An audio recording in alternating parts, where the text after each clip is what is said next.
ರಾಷ್ಟ್ರೀಯ ವಿಜ್ಞಾನ ದಿನದ ಶುಭಾಶಯಗಳನ್ನು ತಿಳಿಸಿ ಕನ್ನಡ ಅಧ್ಯಯನ ವಿಭಾಗದ ವಿದ್ಯಾರ್ಥಿಗಳಾದ ನಾನು ಸ್ವಾಗತಿಸಿದೆ ಮಲ್ಲಿಕಾರ್ಜುನರಲ್ಲಿ ಹಾಗೂ ಖಂಡಿತ ಮಾಡಿದ್ದಾರೆ. ಇದು ಥೀಮು ಭಾರತದಲ್ಲಿ ಶಾಖದ ಅಲೆಗಳ ಕುರಿತು ಮಲ್ಲಿಕಾರ್ಜುನ ಅವರು ವಿವರಣೆ ನೀಡುತ್ತಾರೆ. ನನ್ನ ಹೆಸರು ಮಲ್ಲಿಕಾರ್ಜುನ. ಈಗ ರಾಷ್ಟ್ರೀಯ ವಿಜ್ಞಾನ ದಿನದ ಶುಭಾಶಯ. ಈ ಭಾರತದಲ್ಲಿ ಶಾಖೆ ಹೆಚ್ಚಾಗಲು ಪ್ರಮುಖ ಕಾರಣ ಅಂದರೆ ಭೂಮಿ ಸೂರ್ಯನ ಸುತ್ತ ಭೂಮಿ ಸುತ್ತ ಅದನ್ನು ಬಿಟ್ಟರೆ ಕೆಲವೊಂದಿಷ್ಟು ಪ್ರಮುಖ ಕಾರಣಗಳು.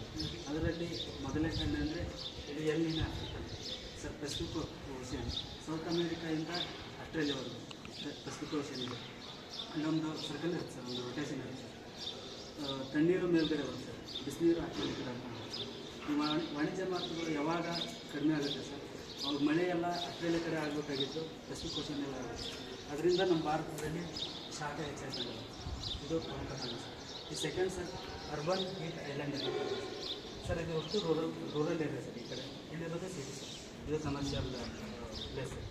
ಇಲ್ಲೇನು ಸರ್, ಇಲ್ಲಿ ಬಿಲ್ಡಿಂಗ್ಸ್ ಜಾಸ್ತಿ ಇರುತ್ತೆ ಸರ್, ಕಾಂಕ್ರೀಟ್ ಜಾಸ್ತಿ ಇರುತ್ತೆ ಸರ್. ಈ ಅಬ್ಸಾಲ್ಟ್ ಅಂತ ಏನು ಡಾಂಬರೀಕರಣ ಜಾಸ್ತಿ ಇರುತ್ತೆ ಸರ್. ಇನ್ನೊಂದು ಗ್ಲಾಸ್ ಬಿಲ್ಡಿಂಗ್ಸ್ ಇರ್ತದೆ ಸರ್. ಸರ್ ಇಲ್ಲಿ ಪ್ರಾಪರ್ ವೆಂಟಿಲೇಷನ್ಸ್ ಇರುತ್ತೆ ಸರ್.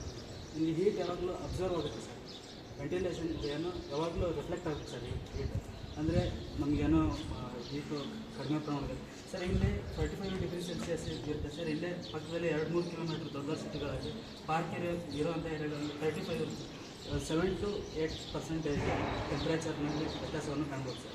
ಇನ್ನೊಂದು ಥರ್ಡ್ ಬಂದುಬಿಟ್ಟು ಸರ್, ಇದು ಹೀಟ್ ಇಂಡೆಕ್ಸ್ ಅಂತ ಸರ್. ಇದು ರಿಲೇಟಿವ್ ಹ್ಯುಮಿಡಿಟಿ ಅಂತ ಸರ್. ಇದು ಟೆಂಪ್ರೇಚರ್. ಯಲಬುರ್ಗದೊಳಗೆ ನಾವು 42 ಡಿಗ್ರಿ ಸೆಲ್ಸಿಯಸ್ನಲ್ಲಿ ಆರಾಮಾಗಿ ಸರ್ವೈವ್ ಆಗಿಬಿಡ್ತೀವಿ. ಆದರೆ ಕರಾವಳಿ ಭಾಗದಲ್ಲಿ ನಮಗೆ 35 ಡಿಗ್ರಿ ಸೆಲ್ಸಿಯಸ್ನ ತಡ್ಕೊಳ್ತೀವಿ ಸರ್. ಯಾಕಂದರೆ ಸರ್ ರಿಲೇಟಿವ್ ಹ್ಯುಮಿಡಿಟಿ ಅಲ್ಲೇ 75 ಇರುತ್ತೆ ಸರ್.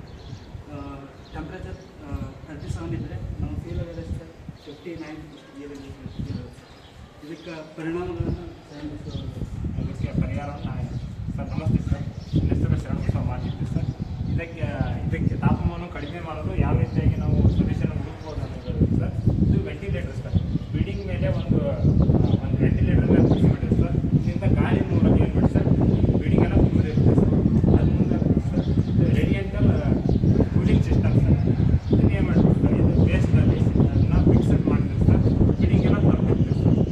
ಇದು ಸರ್, ಇದು ಒಂದು ರೇಡಿಯಂಟಲ್ ಕೂಲಿಂಗ್ ಸಿಸ್ಟಮ್ ಸರ್. ಇದರಿಂದ ಮೋಟ್ರಿಂದ ಸರ್ ಇದು ನೀರು ಸಂಗ್ರಾಹಕದಿಂದ ಸರ್ ಇದು ಬಿಲ್ಡಿಂಗ್ಗೆ ಸಪ್ಲೈ ಮಾಡಿ ಸರ್. ಇಡೀ ಬಿಲ್ಡಿಂಗ್ ಅಂತ ಬಿಲ್ಡಿಂಗ್ ಏನಿರುತ್ತೆ ಸರ್, ಕೂಲ್ ಇರುತ್ತೆ ಸರ್. ಅಲ್ಲಿ ಇದು ಸರ್, ಇದು ನೇಚರ್ ಫ್ರೆಂಡ್ಲಿ ಸರ್.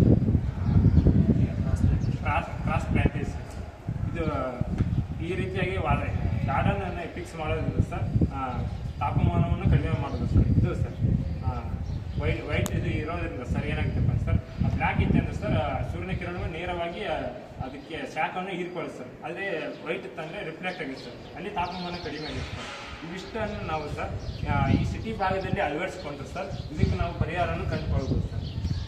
ಈ ತಾಪಮಾನ ಹೆಚ್ಚುವುದರಿಂದ ಏನಾಗುತ್ತೆ ಅಂದರೆ ಸರ್, ಇದು ಚರ್ಮದ ರೋಗ ಬರ್ತದೆ ಸರ್, ಮತ್ತು ಕ್ಯಾನ್ಸರ್ ಅಂತ ರೋಗ ಬರ್ತದೆ, ಮತ್ತು ಹೃದಯಘಾತ ಈ ರೀತಿಯಾಗಿ ಸಂಭವಿಸ್ತದೆ ಅಂತಂದು ಹೇಳ್ಬೋದು sir. Thank you sir. Good, thank you sir.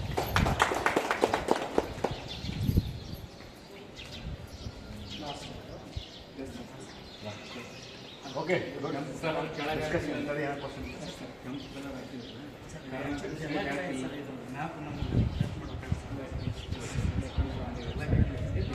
ಕರ್ನಾಟಕದಲ್ಲಿ ಇನ್ಕ್ಲೂಡ್ ಇದೆ. ದೇಶ ಕಂಡೊಳಗೆ ಆಲ್ಮೋಸ್ಟ್ ಸರ್ ನಮ್ಗೆ ನಮ್ಗೆ ಬೇಸ್ ಇಲ್ಲ, ಅದು ಇಮೇಜಸ್ ಕರೆಕ್ಟ್. ಯಾಕೆ ಅಂತಂದರೆ ಅಲ್ಲಿ ನೀವು ಹೇಳಿದ್ರಲ್ಲ ಪೆಸಿಫಿಕ್ ಓಷನ್ನಲ್ಲಿ ಮಳೆ ಆದಾಗ ಈ ಕಡೆ ಹೀಟ್ ವೇವ್ ಬರುತ್ತೆ ಅಂತ, ಆವಾಗ ನಮ್ಮ ಕರ್ನಾಟಕ ಲೋವರ್ ಸದರನ್ ಪಾರ್ಟ್ಗಿಂತ ನಾರ್ತನ್ ಪಾರ್ಟಲ್ಲಿ ಜಾಸ್ತಿ ಇರ್ತದೆ ಸರ್. ಹಾಗಾಗಿ ನೀವು ಅದನ್ನ ಹೇಳಬೇಕು, ಕರೆಕ್ಟಾಗಿ ಹೇಳಬೇಕು. ನೀವು ಮಾಡಿದ್ದು ಅಯ್ಯೋ ತಪ್ಪಾಯ್ತು ಅಂತ ಹೇಳೋದಲ್ಲ.